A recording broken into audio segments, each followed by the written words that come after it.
ब्रह्मविद शाखीमिठा संत कबीरदास जी ने संसार के वास्तविक स्वरूप को बताने की कोशिश की है और कहा कि यह ऐसा संसार है जैसा शींबल फूल। जिस संसार के पीछे हम आप दिन रात प्रयत्न करते हैं, संसार के वास्तविक स्वरूप को जानना चाहते हैं, संत कबीरदास ने बहुत सूक्ष्म शब्दों में बहुत अच्छी बातों को बता दिया। उन्होंने कहा कि हे मानव, यह ऐसा संसार है। यह संसार कैसा है?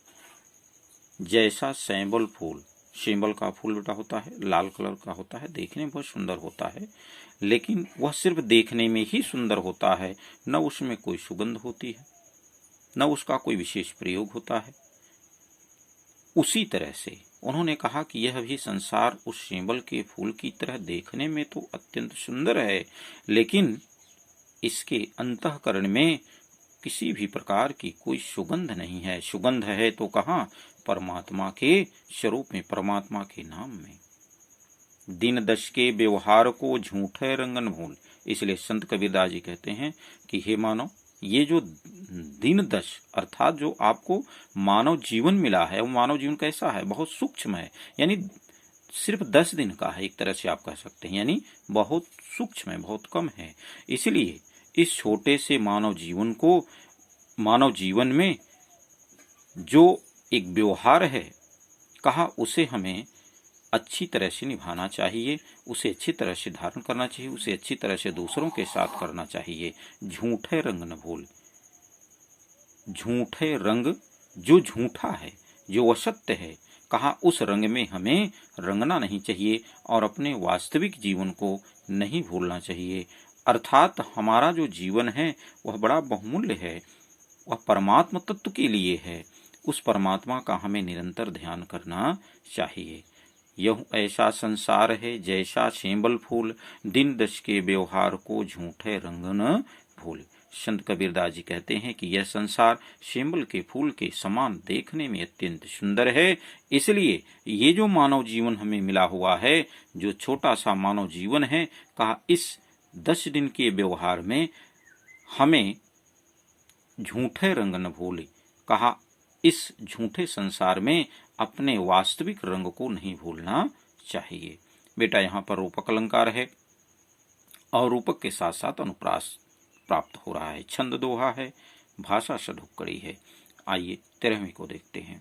इहि अवसर चेत्या नहीं, पशु ज्यों पाली देह, राम नाम जाण्या नहीं, अंत पड़ी मुख से।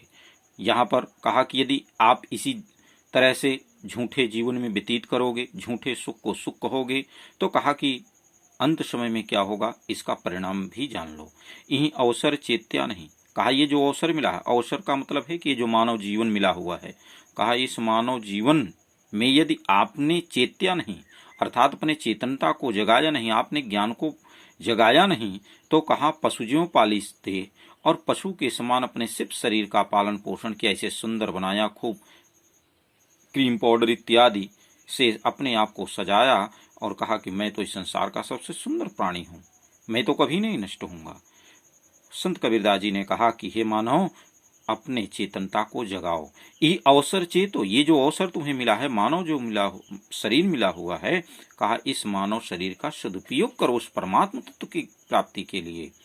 ये अवसर चेत्या है, यदि इस अवसर आपने चेतना नहीं जगाई, इस अवसर आपने अपने चित्त को जगाया नहीं, ज्ञान को प्राप्त नहीं किया, पशु जो पाली दे, और पशु के समान यदि शरीर को पाला, देह माने शरीर, तो क्या होगा? राम नाम जाना नहीं। कहा तीसरी बात उन्होंने कहा कि राम के नाम को भी नहीं जाना, परमात्मा के नाम को भी नहीं जाना, तो अंत पड़ी मुख से।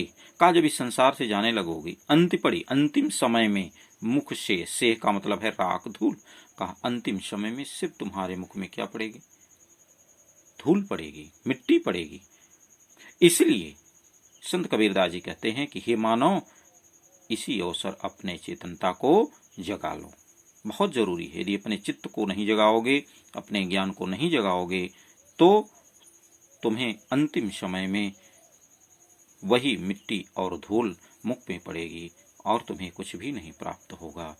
इसलिए बेटा यहाँ पर उपमा और अनुप्रास 2 अलंकारों की प्राप्ति हो रही है। इसका जो छंद है वह दोहा छंद है, भाषा सधुक्कड़ी या पंचमेल खिचड़ी है।